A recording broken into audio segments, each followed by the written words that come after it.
Bismillahirrahmanirrahim. Assalamualaikum warahmatullahi wabarakatuh. Rabbi shrah li sadri wa yassir li amri wahlul 'uqdatam min lisani yafqahu qawli. Rabbi zidni ilman warzuqna fahman.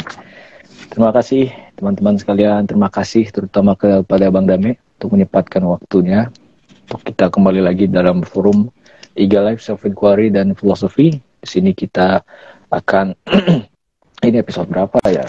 Lupa lagi. Episode 55 kalau nggak salah. 56 atau 57 lah. Pokoknya udah penghujung 50. Alhamdulillah. Dan kini kita akan seperti biasa berbicara tentang apapun. Bercakap-cakap tentang apapun itu. Tapi dari perspektif self-inquiry dan filosofi gitu. Filsafat dan self-inquiry. Dan seperti biasa aku akan memberikan summary apa itu maksudnya. Maksudnya adalah kalau filsafat kita secara teliti mengupas objeknya gitu. Jadi bukan sekadar take it for granted, menerima begitu saja apa yang sebenarnya sehari-hari kita lihat gitu. Dan bahkan seharusnya berawal dari sehari-hari. Berawal dari apa yang selama ini kita lakukan tapi tanpa kita sadari gitu. Yang remeh-temeh, yang biasa-biasa saja, itu kita teliti gitu. Itu filsafat. Jadi secara kritis maupun analisis kita mencari hakikat dari sesuatu. Lalu bagaimana self-inquiry? Mungkin self-inquiry lebih kritis lagi gitu. Bertanya, kenapa pada mulanya aku tertarik untuk membahas ini gitu. Jadi ada satu topik kita kuliti itu dari filosofis, dan terus self-inquiry-nya adalah oke, ini udah kita bahas, udah kita pretelin semuanya. Nah, dari apa yang sudah diurai itu, apa yang connect pada diri kita, kepada pengalaman-pengalaman paling sederhana kita gitu. Dan ternyata dari pengalaman sederhana itu terkuak suatu mutiara, bisa dibilang sebuah kebenaran gitu. Jadi intinya itu aja, self-inquiry and philosophy, dan topiknya apapun. Nah, untuk kesempatan ini kita akan membahas penderitaan gitu. Biasanya aku ngasih judul itu kan aneh-aneh ya. Judulnya itu kemana-mana, tapi ini langsung straight forward, straight to the point. Derita gitu. Derita. Dan ini apa ya? Sebuah topik yang sangat dekat, tapi juga perlu kita kupas lebih lanjut gitu. Agar tidak berjalan begitu saja tanpa disadari, sehingga apa? Sehingga ini kita sudah sering mendengar dari guru-guru, para filsuf sejak sebelum Masehi bahkan, suffering atau penderitaan itu secara common sense ingin kita hindari gitu. Ingin kita hindari. Sejauh mungkin kita mengelak dari penderitaan. Tapi bahkan sebelum Plato gitu kan, mungkin seseorang yang sangat intens dan kita nggak bisa menyebut nama beliau tanpa mengaitkannya dengan suffering adalah Siddhartha Gautama gitu, Buddha. Suffering itu tepat berada di dalam inti ajaran gitu. Jadi bagaimana kita bisa menyikapi suffering, penderitaan gitu. Karena ini nggak disadari ya Bang Dame. Oke, kita pikir itu masuk akal ya, kita menghindari suffering. Dan kalau Bang Dame mungkin ngasih joke-nya gitu ya. Kalau merasa berbuat kesalahan terus itu membuat menderita, ya nggak apa-apa. Tapi ketika itu diulang-ulang, itu namanya agak kebodohan gitu. Masalahnya Bang Dame, kita emang bodoh kayaknya, terlalu banyak yang bodoh gitu. Sufferingnya diulang-ulang. Jadi bener gak kita ingin menghindari suffering? Kira-kira gitu. Itu pertanyaan yang sebenarnya topik yang nggak self-evident gitu, yang nggak jelas pada dirinya sendiri sebenarnya. Apakah suffering selalu ingin kita hindari? Contohnya kayak pecandu gitu ya. Pecandu narkoba apapun itu, mereka selalu siap untuk itu enak lah. Pada saat nyoba, pada saat mengonsumsi enak banget, super ultra ultimate gitu ya. Tapi mereka juga nggak bisa memungkiri bahwa mereka sangat menderita sehingga membutuhkan suatu solusi untuk bisa coping menyikapi penderitaan itu. Dan solusi yang mereka tahu hanyalah mengonsumsi lebih banyak lagi narkoba dan lain sebagainya. Jadi mengulang-ulang penderitaan. Gara-gara itu kita jadi bertanya, sebenarnya ini ingin kita hindari gak sih? Kok malah kayaknya kita dari satu fenomena, satu pengalaman ke pengalaman lain dalam kehidupan kita, ketemu derita lagi. Jadi apa yang harus kita lakukan? Solusinya berada di mana gitu kira-kira? So, dan ini bukan nggak aneh ya. Kita sering kan, bukan hanya dalam cerita-cerita fiksi gitu, tapi cerita-cerita teman-teman dekat kita misalnya kan, kayaknya mereka ngeluh aja. Apalagi anak-anak muda gitu. Sempat pas Line lagi booming, tahu Line kan, WhatsApp, terus ada Line. Itu, dan aku udah nggak pakai lagi sih. Tapi pas masa-masa aku pakai Line itu, di situ banyak grup-grup pelampiasan gitu loh. Grup-grup pelampiasan orang-orang yang tadi kenal, dan isinya itu cuma curhatan Bang Name. Jadi orang curhat aja gitu. Dan gara-gara orang yang nggak dikenal, mereka punya semacam kebebasan. Setidaknya nggak ada yang ngejudge gitu. Nggak ada yang ngejudge. Jadi mereka berbagi penderitaan mereka. Dan itu banyak sekali. Ceritanya kayak polanya masih ada aja yang kayak gitu-gitu sama, strukturnya sama. So, what is suffering? Dan apa yang harus kita sikapi? Bagaimana kita bisa menyikapi suffering itu? Itu aja mungkin ya, sebagai pemicu gitu. Pemicu perbincangan kita. Intinya, mungkin nanti harapannya kita bisa melihat sisi lain dari penderitaan. Bukan hanya sebagai pengecualian yang mengguncang, tapi juga sesuatu yang menumbuhkan gitu, diri kita terutama. Oke, itu saja, demikian. Silakan Bang Dame.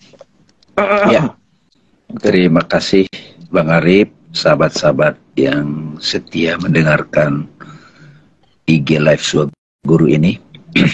Bismillahirrahmanirrahim. Dengan nama Allah yang Maha Pengasih dan Maha Penyayang. Assalamualaikum warahmatullahi wabarakatuh. Alhamdulillahirabbil alamin. Segala puji kita haturkan kehadirat Allah Subhanahu wa taala. Malam ini kita bisa ngobrol-ngobrol, berbincang tentang tema-tema yang penting dalam kehidupan kita. Tema-tema yang timeless, yang abadi, melalui pendekatan filosofi, kita pretelin, dan juga self inquiry, kita cek verifikasinya ya, pengalamannya dalam kehidupan kita. Jadi filosofi membantu kita memahami secara detail, secara teliti. Self inquiry mengajak kita melihatnya terjadi dalam hidup kita. Derita itu adalah sesuatu yang nyata dalam hidup kita, karena tadi Bang Arif merefer kepada tokoh yang sangat monumental, tokoh yang sangat dipopuler, yaitu Siddhartha Gautama. Jadi langsung ke trigger nih Bang Arif. Jadi derita itu adalah kenyataan hidup. Derita sebetulnya ada nama lainnya itu Bang Arif, namanya duka. Makanya kita sebut suka duka gitu. Jadi, kata duka gitu. Ya, duka gitu. Duka itu adalah derita. Tapi sebelum ke situ ada pengantar ke sana sebelum ke duka, nanti kita pretelin teman-teman. Nanti kita juga bahas juga realitas duka itu permanen atau impermanen. Ya, itu juga penting tuh. Kalau kita sampai pada satu penelitian yang sangat yang seksama terhadap eksistensi derita, bahwa dia impermanen, nah udah ada solusi tuh Bang. Jadi derita impermanen misalnya nanti kita coba elaborasi itu. Nah realitas hidup yang kita bisa perhatikan dalam hidup kita itu, dalam perjalanan hidup Siddhartha adalah ya ada lahir, ada tua, ada sakit, ada mati kan gitu. Ya, iya kan, lahir, tua, sakit, mati gitu. Itu realitas hidup, mau agamanya apapun gitu. Nah pengalaman Siddhartha yang klasik itu Bang, ketika dia keluar dari istana Kan dia kan selalu dijagain tuh, nggak boleh ngeliat dunia luar gitu ya. Pokoknya yang baik-baik aja di istana gitu. Begitu keluar, teman-teman bersama pengasuhnya melihat ada orang sakit gitu. Langsung tuh merenung tuh Siddhartha. Itu siapa? Itu orang sakit. Waduh, nah, itu menderita kan? Terus ditanya, apakah satu saat saya bisa begitu? Oh iya, pasti. Nah, di situ mulai tuh ke-trigger dia. Wah, kalau satu saat saya begitu gimana? Gitu. Jalan lagi, ngelihat ada orang tua, bungkuk-bungkuk gitu. Itu siapa? Itu orang tua. Oh gitu ya, susah banget hidupnya, menderita gitu. Apa satu saat saya seperti itu? Bisa, pasti terjadi. Tua gitu, nggak bisa menolak tua. Waduh, gitu. Nah jalan lagi bang, tiba-tiba ada orang digeletak, banyak yang nangis. Itu apa? Itu orang yang sudah mati gitu. Wah, satu saat saya bisa seperti itu nggak? Oh pasti, kata pengasuhnya. Nah itu bikin Siddhartha jadi tidak bisa lagi, aduh saya nggak bisa menolak derita dalam bentuk sakit, derita dalam bentuk tua, derita dalam bentuk kematian. Gitu. Jalan lagi, tiba-tiba melihat ada seseorang yang lagi semedi bang, meditasi, yogi gitu. Itu siapa? Itu seorang yogi. Kenapa dia begitu? Karena dia mau melampaui derita gitu. Melampaui derita tentang sakit, tua dan mati gitu. Akhirnya Siddhartha melakukan satu keputusan setelah dia menikah segala macam, dia terngiang-ngiang supaya bisa mencapai keabadian. Nah, dari pencerahan yang dialami Buddha di bawah pohon Siddhartha itu, apa pohon Bodhi itu Bang Arif? Bodhi ya. Di situ dia menemukan satu konklusi Bang, yang disebut pencerahan itu, enlightenment gitu kan, orang awakening, enlightenment gitu. Jadi apa itu pencerahan? Siddhartha ngasih definisi yang bagus banget Bang. The end of suffering. Jadi pencerahan itu adalah berakhirnya derita. Gitu. Ya kalau nggak berakhir derita kita berarti belum tercerahkan. Ya kan? Oh udah rajin sholat, udah ikut meditasi, udah ikut yoga, udah ikut, wah udah ke Gunung Lawu bertapa. Tapi rasanya kok masih menderita aja hidup. Gitu. Itu satu definisi yang bagus tuh. Bisa kita jadikan satu pertanda gitu buat kita ukuran gitu. Itu satu. Jadi the end of suffering. Kemudian dalam inspirasi yang didapatkan Siddhartha itu terkenal banget. Buddha itu kan ajarannya itu sangat universal. Itu langsung bicara derita gitu. Derita itu real gitu. Disitulah ditemukan 4 kebenaran mulia ya. Derita itu real gitu bang. Jadi pertama teman-teman nggak bisa ditolak, derita itu real. Itu yang pertama. Realnya seperti apa, permanen atau impermanen. Nah itu ada penelitian berikutnya. Nah yang kedua, kebenaran mulia yang kedua bang, penyebab derita adalah keinginan, kemelekatan. Iwan Fals juga ada lagunya itu bang. Ada lagunya itu. Keinginan adalah sumber penderitaan gitu. Tempatnya di dalam pikiran. Iya. Iya kan? Itu. Jadi di sini kan kita sudah ada orang, wah kalau terlalu banyak ingin derita deh. Tempatnya di mana? Di pikiran. Nah, jadi derita itu real. Tapi realnya itu permanen atau tidak gitu. Silakan diteliti. Penyebab derita nomor 2 adalah attachment. Attachment. Gitu. Jadi keinginan, kemelekatan pada obsesi pada sesuatu. Gitu. Ya. Jadi derita itu real gitu. Kemudian kebenaran ketiga adalah kebenaran mulia ketiga, ada possibility bagi setiap orang untuk bebas dari derita. Ada possibility. Nah, yang keempat adalah jalannya itu adalah itu yang akan disebut 8 jalan mulia itu.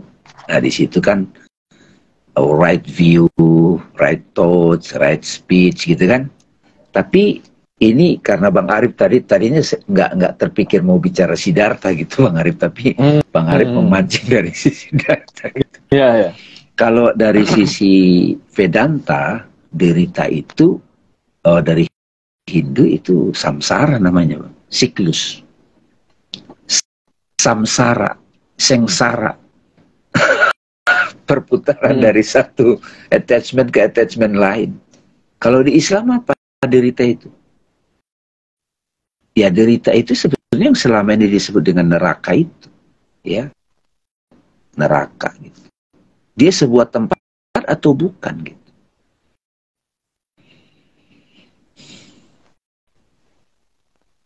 Ya, nah kalau di dalam guru-guru zaman sekarang yang klasik, yang sudah mengangkat ajaran timur atau ajaran kuno, sebab derita itu adalah rasa keterpisahan dari sumber. Keterpisahan. Jadi rasa keterpisahan gitu loh. Keyakinan kita bahwa kita terpisah dari sang realitas gitu. Atau sang realitas itu kan nama lain dari Tuhan, wujud. Sang cinta, apapun nama yang kita akrab gitu. Jadi kita merasa terpisah dari dia, nah itu penderitaan.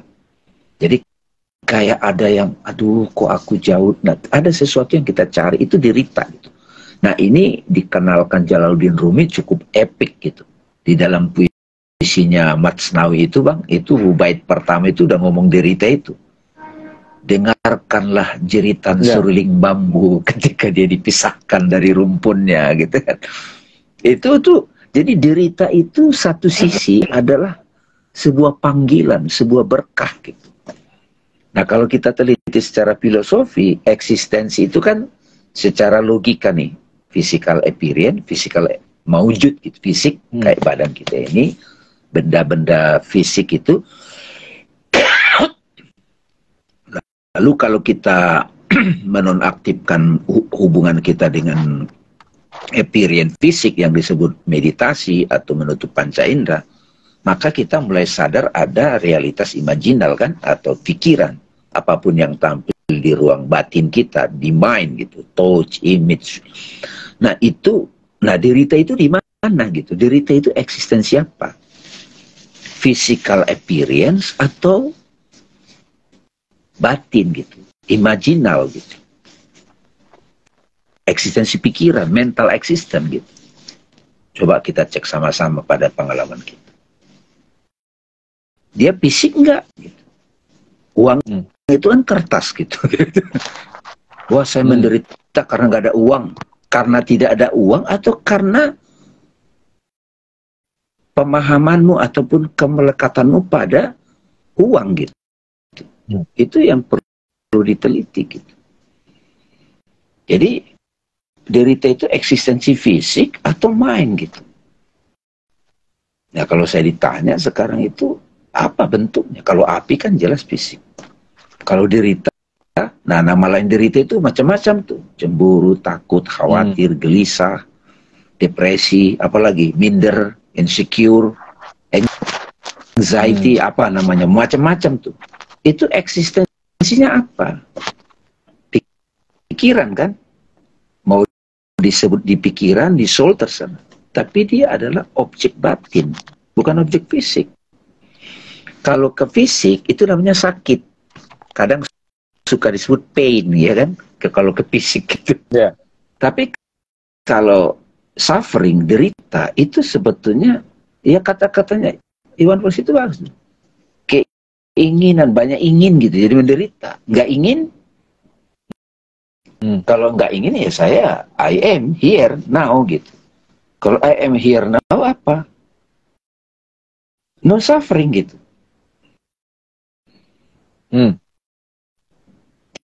Coba, kalau ditanya, Kalau possibility-nya eksistensi itu ada physical appearance, physical existence, imaginal existence atau mental existence, yang mana dia? Gimana, Bon? Mental kan? Derita itu mental. Kalau dikaitkan dengan Buddha tadi, suffering itu real. Realnya di mana? Pikiran. Jadi teman-teman kalau sudah suka ikut dialog Swaguru ini, kita sudah terbiasa ya. Eksistensi, realitas itu, pertanyaan what is reality itu pertanyaan yang penting bagi setiap orang. Untuk clear menyadarinya, memahaminya. Ada realitas fisik, mawujud fisik, ya, khorizi namanya kalau bahasa Arab. Wujud khorizi gitu, mawujud fisik, ada mawujud imaginal gitu, mental gitu, wujud jihni gitu. Ada sekarang wujud digital, derita digital enggak, wujud digital ada, mawujud digital gitu. Sekarang ini teman-teman ngeliat mawujud digital nih, HP. Tapi kan dialog ini terjadi di mana? Ada dialog di dalam imajinasinya teman-teman, terjadi dialog. Nah, derita itu eksistensinya apa? Derajat mana? Silakan tuh direnungkan gitu, supaya tidak dogmatik. Kata Bang Dame, derita itu di pikiran. Nah, itu kan dogma tuh. Nah, dengan self inquiry, benar nggak ya derita itu di pikiran, bukan di otak? Sama-sama penyakit cancer, misalnya dua orang, yang satu menderita, yang satu sudah bisa acceptance gitu, Bang. Sama-sama diputus pacar, yang satu masih menderita, yang satunya sudah bisa mengambil hikmah gitu. Ya. Jadi derita itu ada kaitan juga belum resisten, masih menolak, belum bisa acceptance gitu. Jadi tadi udah terjawab, eksistensi derita letaknya di mana? Bukan fisik, tapi dia adalah mental.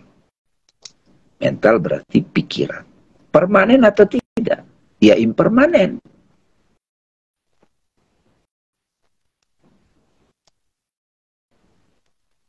Nah, itu yang dimaksud kalau kita pinjam istilah dari Siddhartha itu namanya right view, pandangan yang benar.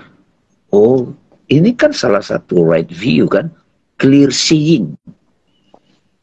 Kalau besok ada pemicu, sebuah kejadian yang memicu, trauma datang. Ya kenapa jadi menderita gara-gara itu gitu. Berarti kan masih terombang ambing. Gitu. Ya kita nggak mau ke detailnya ini kan kalau Siddhartha Gautama kan itu right view, right intention, right speech, right action, right livelihood, right effort, right concentration, right mindfulness gitu kan, ada 8. Tapi yang penting teman-teman di sini mulai disadari derita itu eksistensinya adalah mental, pikiran, keinginan, ya mau lebih dominan perasaan. Dia impermanen, karena dia impermanen, ya santai aja gitu, nggak usah terlalu heboh. Nah, kalau dia dipahami sebagai keterpisahan, ya tadi eksistensinya realitas mental. Apa itu derita? Tadi itu. Derita itu adalah keinginan yang nggak tercapai, bisa juga.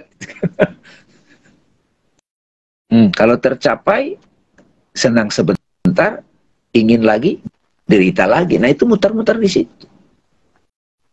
Jadi ketika sudah dipahami ada realitas yang impermanen, maka kita akan mencari realitas yang permanen.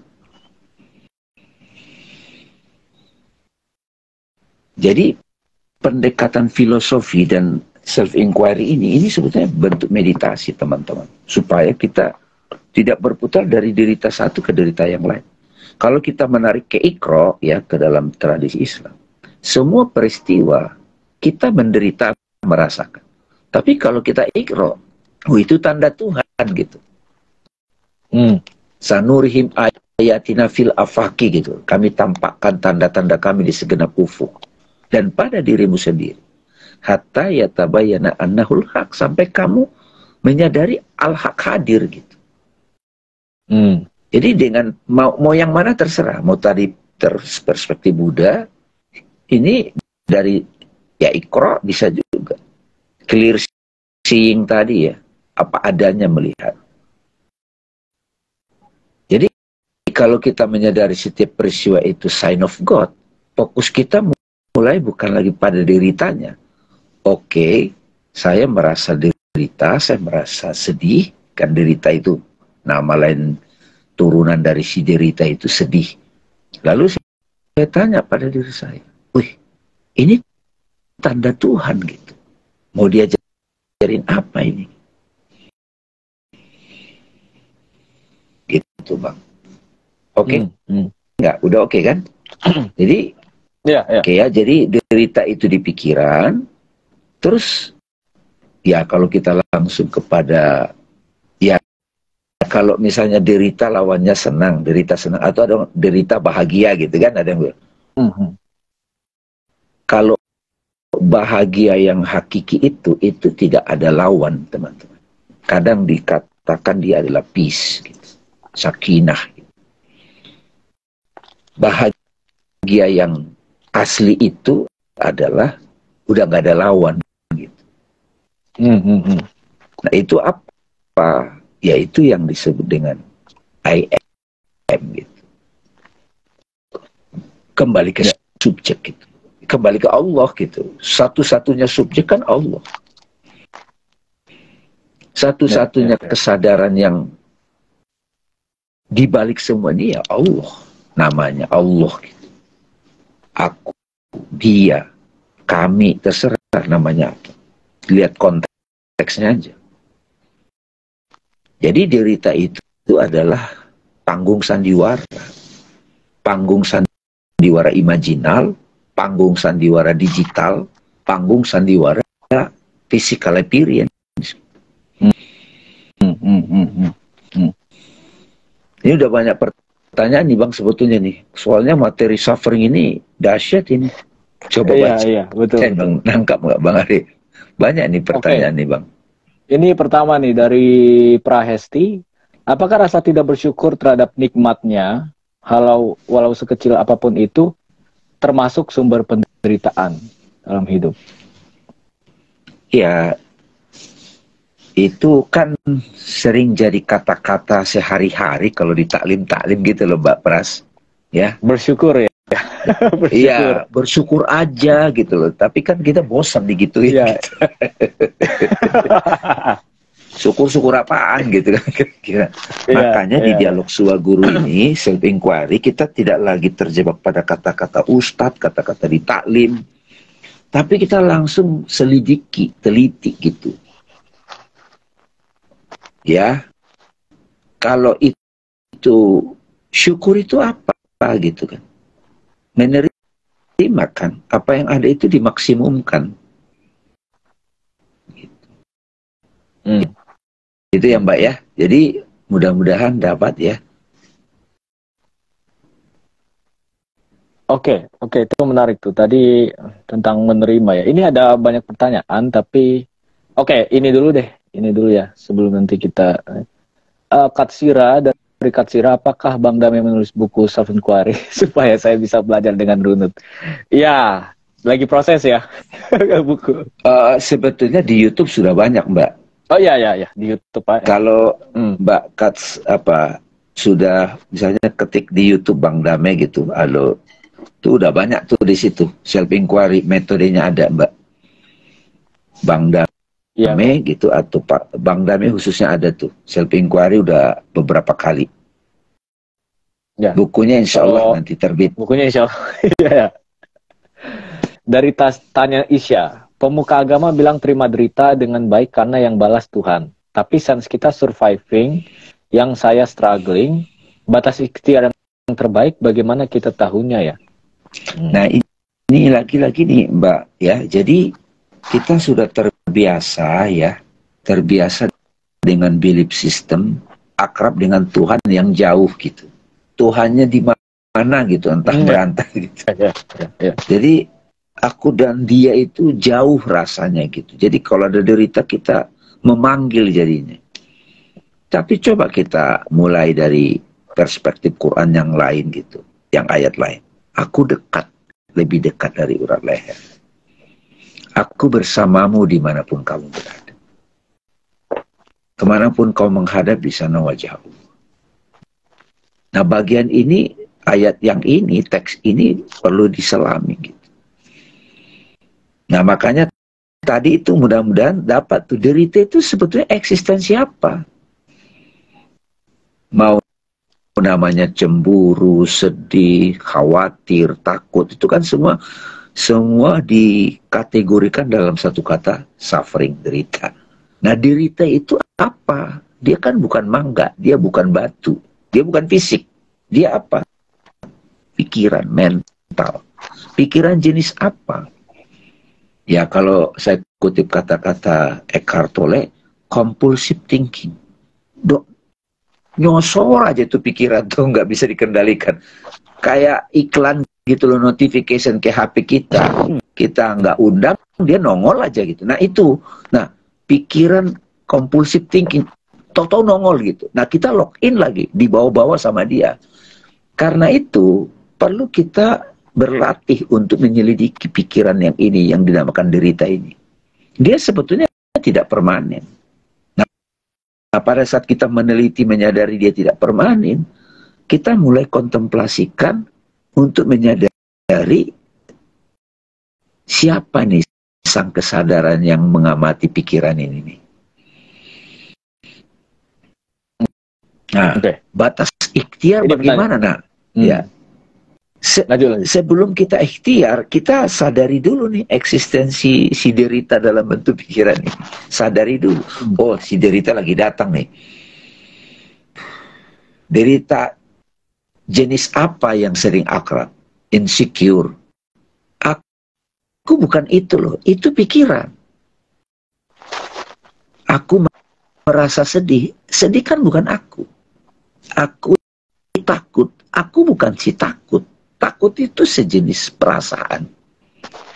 Makanya suka di beberapa pertemuan, saya kasih satu pengucapan yang lebih meditatif adalah bukan I am sad, tapi I am aware of sad. Jadi ada I am aware of sad. Jadi kita belajar berjarak dengan si sedih, si derita. Itu gunanya kita berfilosofi atau mengaitkan dengan praktek dalam kehidupan self-inquiry.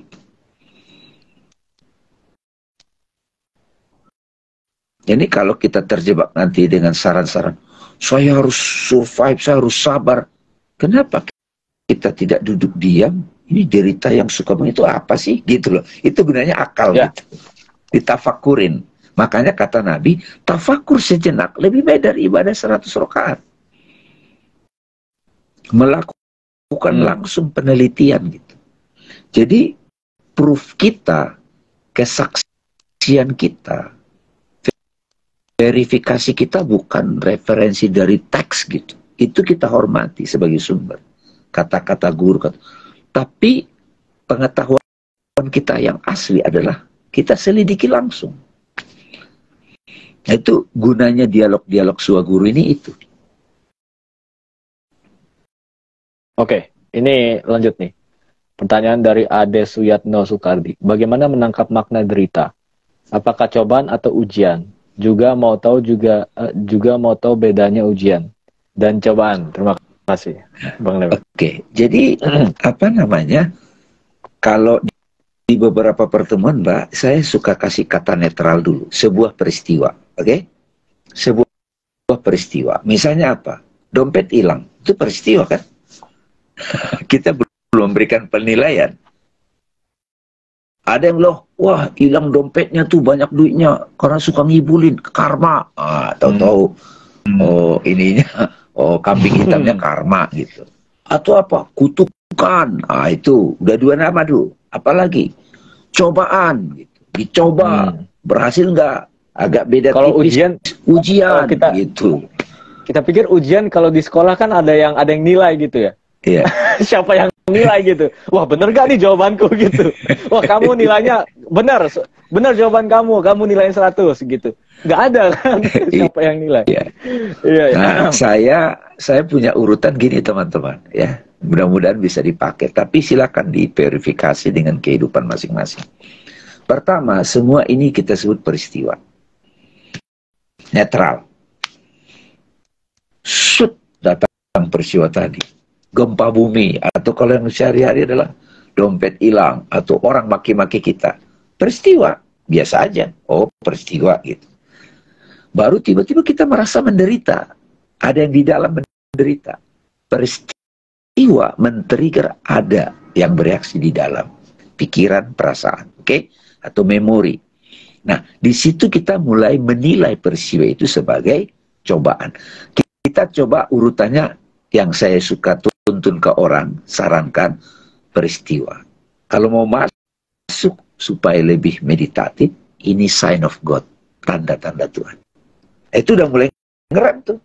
Apapun yang datang, itu sign of God. Nggak ada yang kebetulan. Nah, ketika kita menyadari peristiwa itu sign of God, fokus kita bisa dua. Satu, berkeluh kesah dengan itu orang yang, ya itu yang disebut diri kita yang berkeluh kesah, kan ego yang menanggapi. Tapi kalau kita sadari itu tanda Tuhan, kita mulai fokus bukan pada peristiwanya, tapi makna di balik itu. Nah, itu memang butuh latihan. Nah, di situlah perlu diam. Nah, saya suka bilang, di diri kita yang bereaksi kan ada 3 level tuh. Ada ego, kalau blaming others, blaming situation, mengutuk, itu amarah, ego, ya suffering. Atau merasa tidak berdaya, merasa banyak dosa, menyalahkan itu, nafsu lawamah. Kalau akal dewasa, mulhama, nafsu mulhama namanya. Jiwa yang sadar, menimbang-nimbang baik buruknya peristiwa, introspeksi, itu mulai akal. Apa ya di balik ini gitu. Kalau yang lebih halus dari itu, akal budi, akal yang mulai budi, bangun. Budi kan artinya bangun, awake gitu. Budi, muda gitu. Kontemplatif, akal kontemplatif atau akal al-munawar, diam, hening, ini peristiwa tanda Tuhan. Apa ini pesannya? Nah, dalam proses itulah, begitu kita dapat hikmahnya. Setelah dapat hikmah, Bang, peristiwa tadi, oke, tadi kita sebut ujian atau cobaan. Kalau kita sudah dapat hikmahnya, peristiwa itu akan kita bilang karunia. Gitu. Jadi peristiwa itu transformasi. Peristiwa netral, tanda Tuhan. Ya, saya mulai tidak menggunakan kata ujian dan cobaan, teman-teman. Lebih nyaman buat saya ya, tanda Tuhan. Sign of God. Karena itu Quran juga. Karena begitu tanda Tuhan, potensi untuk dapat hikmah, pembelajaran. Oh, ini pembelajaran hidup. Itu lebih asik tuh. Nggak rasa berat. Karena kalau pembelajaran hidup, kita mau naik kelas. Kalau ujian, cobaan, itu memorinya jadi ada trauma gitu, Bang. Nah, kalau kita sudah dapat hikmahnya, Mbak, karunia. Oke ya, clear ya. Thank you. Oke. Silakan. Tapi juga biasanya metafor untuk ujian itu kan dipadankan juga karena ya tadi naik kelas gitu. Tapi orang sempat gak diam sejenak gitu. Di dalam ujian kan selalu ada yang nilai. Tapi siapa yang nilai? Maksudnya, oh, kita dapat ujian sama-sama. Tapi aku dan dia punya hikmah yang berbeda gitu. Oh, siapa yang lebih benar? Kamu, aku. Nah, gitu. Jadi siapa yang nilai? Jadi itu agak ambigu, agak rancu di situ. So, ya pembelajaran hidup ya. Lebih itu. Oke. Dari Katsira lagi nih. Bang, kontemplasi itu apakah bisa dilakukan sendiri? Atau memang sebaiknya dibantu oleh guru? Kok kayaknya sulit untuk saya menerima bahwa ada hikmah di dalam penderitaan.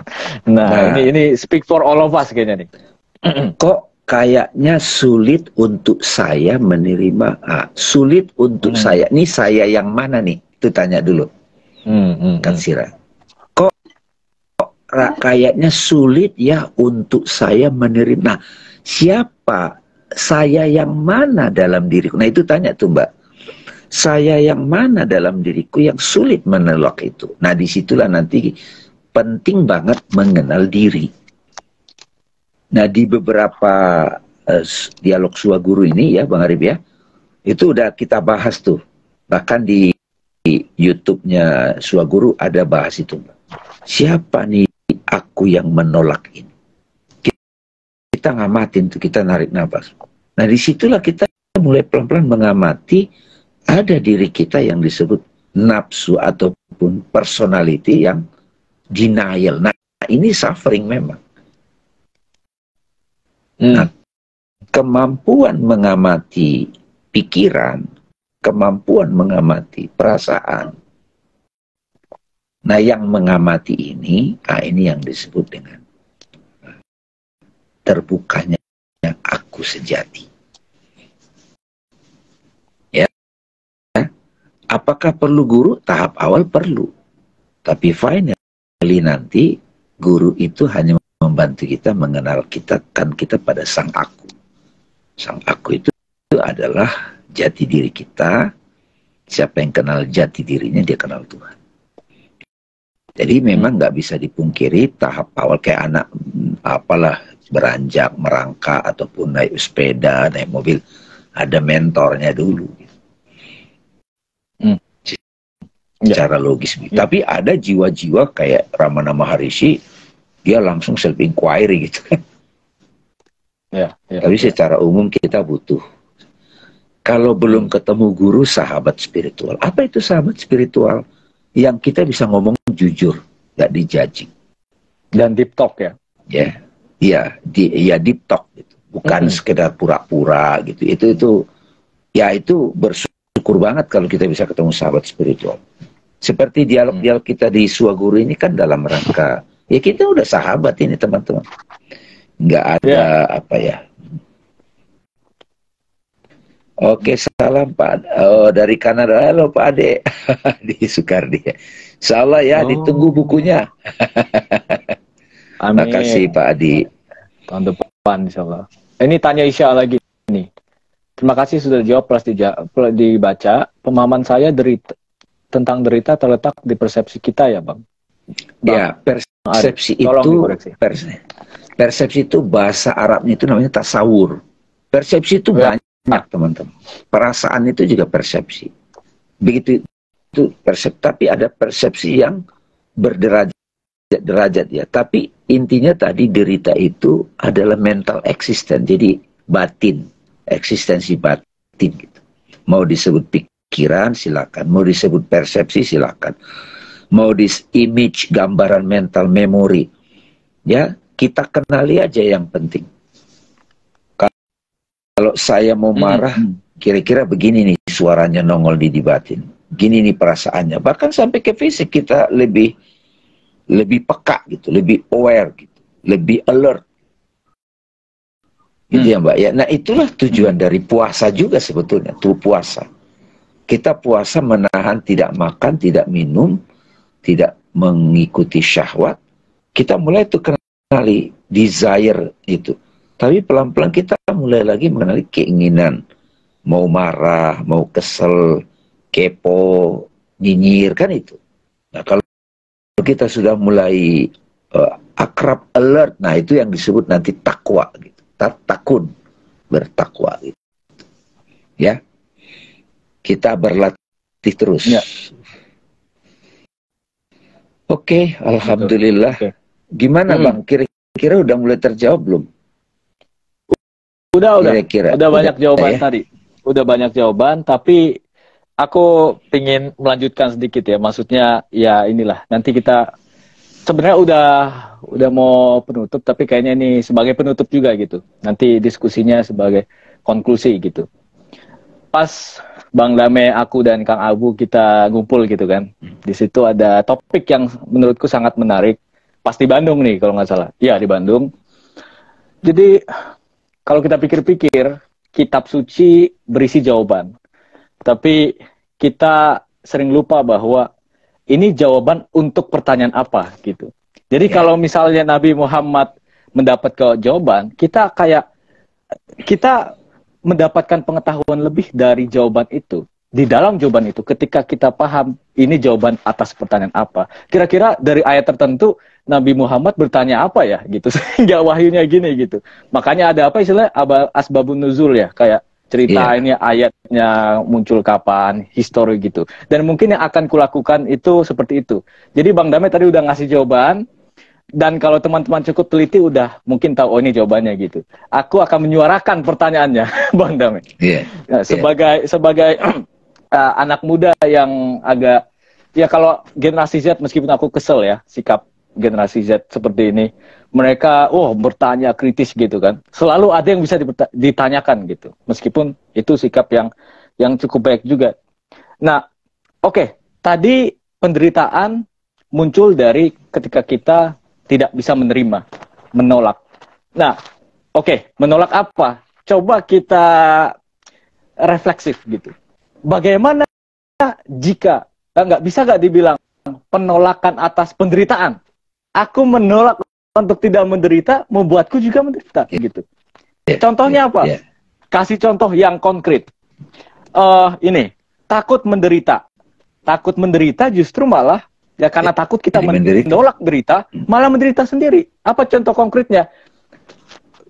Insecurity, anak-anak muda, takut gagal.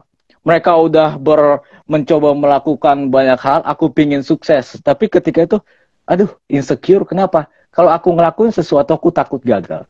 Aku takut menderita dari kegagalanku, gitu. Tapi kita tahu, dari ketakutan dia untuk menghadapi derita, menumbuhkan derita juga, gitu. Nah, itu satu. Terus yang kedua, hubungannya dengan keinginan, desire. Ketika nggak ada desire, itu tidak ada derita. Tapi coba kita perhatikan orang-orang yang depresi. Orang-orang yang aku bisa nyebutkan nama, tapi nggak usah lah gitu. Teman-temanku yang, aduh kayak udah gloomy banget hidupnya, kayak kelam banget hidupnya, gundah gulana. Mereka nggak punya purpose lagi. Bukankah bisa nggak dibilang ini juga nggak ada keinginan gitu? Tapi kita tahu pada posisi itu mereka menderita. Jadi mereka yang depresi itu udah nggak bisa ngerasa gitu, udah apa ya, feel numb. Dia nggak ada keinginan lagi, tapi tepat karena itu dia menderita gitu. So, ini bagaimana gitu?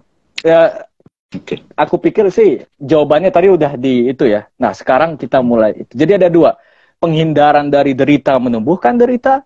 Ketika nggak ada keinginan pun ada deritanya. Jadi ini semacam penelitian yang lebih tajam lagi kira-kira dari pengalaman konkret kita, pengalaman yang ditemukan sehari-hari. Gitu. Coba. Bahkan gini, Bang. Silakan. Jawabannya adalah sebuah penjelasan, Bang Arif. Katakanlah kita balik lagi. Kita balik nih, teman-teman. Saya mau jadi nomor 1, berhasil. Senang dong. Wih, Arif nomor 1. Dia diva gitu. Dia juara 1 gitu. Senang dong. Tapi setelah itu menderita, Bang. Mempertahankan nomor 1 itu derita. Ya. Ya. Itu derita loh. Mencapai nomor 1 ada proses sufferingnya. Kalau tidak sadar sebagai jati diri, begitu tercapai nomor 1, dipuja-puji, ada dong kecenderungan untuk mempertahankan jadi nomor 1. That's suffering. Karena itu di awal tadi sudah dikatakan, kenali eksistensi derita. Dia di derajat mana? Pikiran, mental, oke? Kemudian dia permanen atau tidak? Jawabannya impermanen. Dia come and go.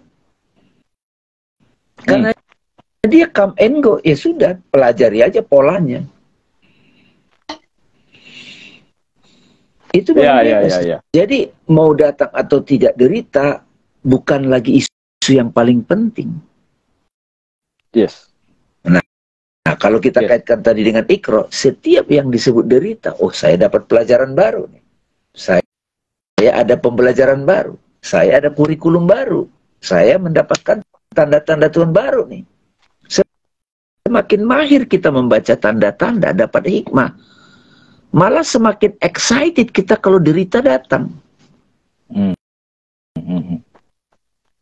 Kita mulai gebur, merangkul derita itu. Nah, ini kan lebih matang ini. Ya, ini tadi yang belum sempat dikasih empasis, poin merangkulan itu. Soalnya jangan sampai disalahpahami ketika derita begini, aku tolak derita. Jadi sebisa mungkin aku nggak pingin, itu aneh juga sih istilahnya. Aku ingin tidak berkeinginan. Jadi takut mengambil resiko, Yes, itu malah derita juga gitu. Nah, takut mengambil resiko adalah resiko sendiri.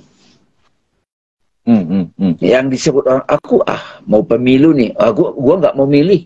Ya, lu nggak milih, kamu memilih tidak memilih. Jadi solusinya, cara melampaui duka tadi, bukan kita menolak, bukan kita kabur, tapi meneliti sifat dari derita, gitu. Yes.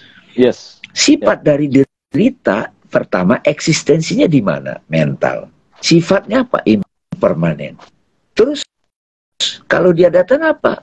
Ini apa pelajarannya? Bagaimana pola ini datang? Nah, itu memang butuh kemandirian masing-masing. Nah, ketika sudah tercapai pencerahan sempurna, Bang Arif, itu yang kata Siddhartha, apa itu pencerahan? The end of suffering. Karena dia sudah sadar suffering itu kenyataan, tetapi bukan sesuatu yang permanen.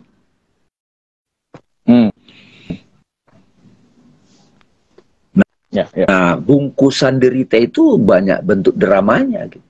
Relationship, hutang piutang, bahkan berkaitan dengan fisik, gitu kan?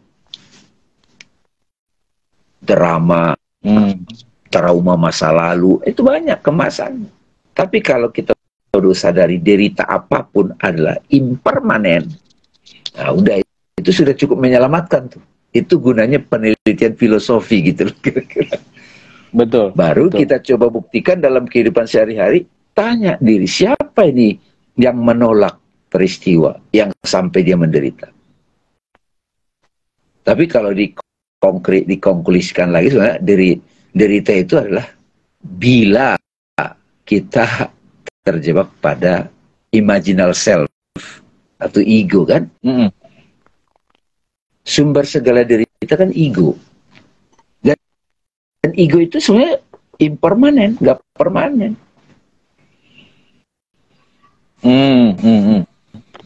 Ya, dan gitu. Berusaha menolak ya. Menolak yang impermanen gitu. Makanya sadari dulu impermanennya, baru bisa dirangkul, baru diterima gitu kan. Jadi agak-agak paradoks gitu. The end of suffering ketika kita mengakui betul suffering. Gitu loh maksudnya. Kita terbuka betul, nggak ada ditutup lagi, excited tadi misalnya kan. Jadi wah ini pelajaran baru gitu. Jadi the end of suffering adalah ketika kita ya udah datang aja, nggak menjadi hal berat lagi. Itu juga yang suka dikatakan Satguru, Bang Arif, Satguru Isa kan. Jadi wah lu terlalu serius gitu kan.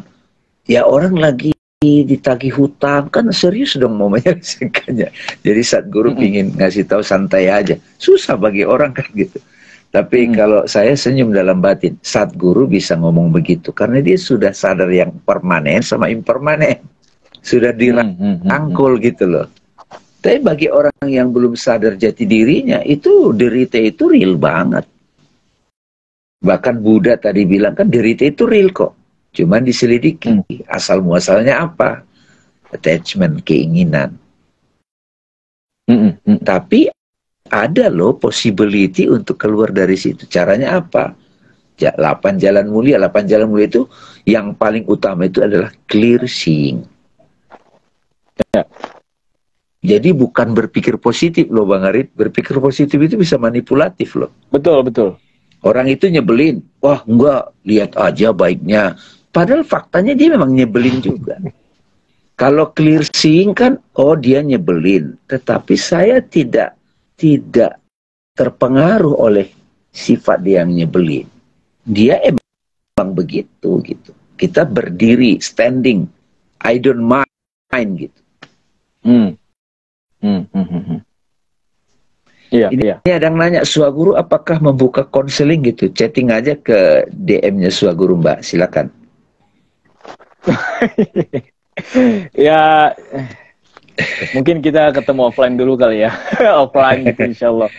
Nanti mungkin tahun Ya, depannya. ini boleh juga nih. Awal. Tema ini dibuat di Zoom supaya ini boleh Ya, juga ya. di Deep Talk. Ya, betul. Betul banget. Betul banget. Karena ini universal ya. Tadi Tema kita, timeless. yes, betul. Betul, betul. Terutama juga ini perlu di-clearkan tadi untuk clear seeing. Jadi penolakan atau menghindari derita juga menjadi derita. Kita melampaui keinginan untuk menolak gitu jadinya. Itulah yang harus dipikir. Kalau Satguru juga bilang gini kan, menghindari karma bikin karma baru. Jadi harus ada, itu jelas banget, itu jelas menghindari karma. Nah, titik yang mungkin agak menakutkan bagi generasi muda, apalagi yang semakin liar dunianya adalah tentu saja perihal desire gitu. Makanya wajar mereka nggak mau masuk spirituality. Wah, nanti aku jadi pertapa lagi gitu. Tapi kalau dipikir-pikir juga tadi berdasarkan diskusi kita, apa ya? Aku nggak mau menginginkan deh. Tapi dia juga menderita gitu. Masih ada keinginan kayak apa ya? Kayak ke mall tiba-tiba ngeliat, aduh pingin ini, enggak, aku spiritual, nggak usah. Ya tapi menderita lagi gitu. Jadi bisa nggak dibilang kita baru bebas dari keinginan ketika ya udah keinginan disadari sebagai keinginan gitu. If you want this, ya udah what this. Yes. Ya itu satu gitu kan. Tapi dengan kesadaran tentu aja. Masalahnya mereka yang keinginan gini ya nggak sadar gitu. Terus aja jadi. Ya so karena ini menjadi tema penting juga di Suaguru ya, spiritualitas untuk anak muda atau ya apalah, kalau nggak suka istilah spiritualitas, filosofi self inquiry terserah, tapi penyadaran kehidupan gitu yang detail pada akhirnya merujuk ke situ juga. Jadi aku suka ngelihat gitu. Maksudnya meneliti paradoks-paradoks itu. Ya, itu kan yang menjadi krisisku kan. Bagaimana ajaran suci nolak penderitaan, muncul derita juga di situ ternyata. Menolak keinginan itu implisit juga keinginan gitu kira-kira. Iya. Aku nggak mau keinginan, aku ingin nggak punya keinginan gitu kira-kira. Jadi ada implisit di situ. Tapi barangkali Bang, ya. Yang bisa dipegang oleh kita saat ini setelah dialog ini adalah ketika ada keinginan apapun, kita sadari dulu. Itu kan yang disebut dengan niat kan. Keinginan ketika dia mulai digerakkan, itu kan menjadi niat. Makanya sejalan dengan hadis Nabi, innama a'malu binniyat. Segala amal tergantung niatnya. Nah, perbuatan yang tidak dimulai dengan bismillah tidak sampai pada Allah gitu. Itu kan kalimat-kalimat pendek, tapi kalau dikontemplasi itu memberikan pembelajaran yang luar biasa dan bisa dijadikan guide gitu loh, panduan. Niat itu tadi satu. Kedua, perbuatan yang tidak dimulai dengan bismillah tidak sampai kepada Allah. Bismillah apa? Ya dari kata itu, dengan nama Allah yang Maha Pengasih dan Maha Penyayang. Jadi segala sesuatu diniatkan atas nama Allah. Nah, kenapa bisa begitu? Karena dia sudah kenal kehendak ilahi yang bekerja melalui dia. Jadi kalau sudah dikenali itu, maka setiap gerak kita itu menjadi berada dalam perlindungan gitu. Perlindungan dari Allah gitu, semesta. Bahkan derita yang bisa alami juga ada perlindungannya gitu. Ya. Oh ya, that's the point. Oke. Wah, terima kasih Bang Dame. Ilmu dan penyampaiannya menyentuh sekali untuk saya yang sedang berusaha pulih dari religion trauma. Oke, oke. Religion trauma. Iya, deep talk kata Lia. Iya, iya, oke. Ini penting nih. Eh, tahu formula yang bagiku sangat menyelamatkan lah, gitu ya. Kalau kita mau mendekati desire, sorry, penderitaan gitu. Kalau ketemu penderitaan. Hmm, 4 bait di dalam lagu All Is Well. Di dalam lagu All Is Well. 4 bait. Ini jeniusnya Lia. Hebat banget, luar biasa. Jadi liriknya gini. Pertama, world's a mess, beautiful one, have faith to see what's coming next, baru all is well gitu. Jadi ada empat tahap. Pertama, pengakuan, world's a mess. Itu, dunia itu berantakan dan lain sebagainya. Penderitaan itu real. Lalu beautiful one, ini mungkin clear seeing. Iya, itu mess, tapi itu yang menciptakan beautiful gitu. Itu yang menciptakan beauty. Aku pernah bicara sama Lia, dia ngasih 2 konotasi beautiful one ini. Jadi pas bilang world's a mess, beautiful one, bukan hanya merujuk kepada world-nya, bahwa dunia yang pecah belah itu adalah beautiful, tapi beautiful ini juga bisa dirujuk kepada lawan bicara gitu. Hey, dunia itu kacau, kamu yang indah gitu loh. World's a mess, beautiful one. Jadi beautiful one-nya itu dirujuk kepada kita. Gitu. Itu bagus. Terus yang ketiga, have faith. Punya iman. To see what's coming next. Apapun yang datang padamu. Have faith. Ini dialektis banget nih. Jadi pertama itu kita mengakui, kedua melihat secara beauty, apa semuanya adanya, beauty. Apa adanya. Yes. Terus yang ketiga, baru faith, iman. Nah, hanya inilah baru kita bisa lakunya kita ya bismillah, dan akhirnya all is well gitu. So, itu formula yang bagus menurutku. Kalau ketemu derita, world's a mess, beautiful one, have faith to see what's coming next, lalu refnya all is well, diulang-ulang kayak zikir. Kita boleh ngajak Lia nanti ya ke sini ya. Mungkin. Iya, boleh. Oke, sip. Oke. Mantap. Iya. Ada closing statement, Bang Dame? Iya. Terima kasih, Bang Arif. Terima kasih teman-teman yang sudah ikut mendengarkan ini. Mudah-mudahan bisa ditonton ulang karena banyak glimpse tadi ya, glimpse upon the path ya, percikan-percikan cahaya dalam perjalanan kita. Mudah-mudahan kita tidak lagi menghindar dari derita, tapi kita dengan kerendahan hati dan sembari memohon perlindungan Allah untuk bisa belajar dari derita itu. Pada saat kita sudah bisa merangkul derita, disitulah kita akan menyaksikan keindahan dari derita itu. Ya, jadi kita akan menari bersama kehidupan. Makasih teman-teman. Insya Allah nanti di Zoom, kelas Zoom-nya boleh tuh dibahas tentang deep talk. Di deep talk itu tentang suffering. Karena itu bagus banget. Thank you, Bang Arif. Terima kasih teman-teman. Assalamualaikum warahmatullahi wabarakatuh. Bang Dame, waalaikumsalam warahmatullahi wabarakatuh. Dulu saya taunya lagu itu haram. Wah, memang sayang. Soalnya dari lagu kita bisa berekonsiliasi dengan penderitaan gitu ya. Terima kasih. Oke. Terima kasih Bang Dame, juga terima kasih teman-teman sekalian. Semoga berkah dan bermanfaat ya. Ini panjang banget, kita nanti bisa memperincinya di dialog deep talk gitu di Zoom. Jadi stay tune dan ingat all is well. Thank you. Aku Arif. Terima kasih. Assalamualaikum warahmatullahi wabarakatuh. Dadah.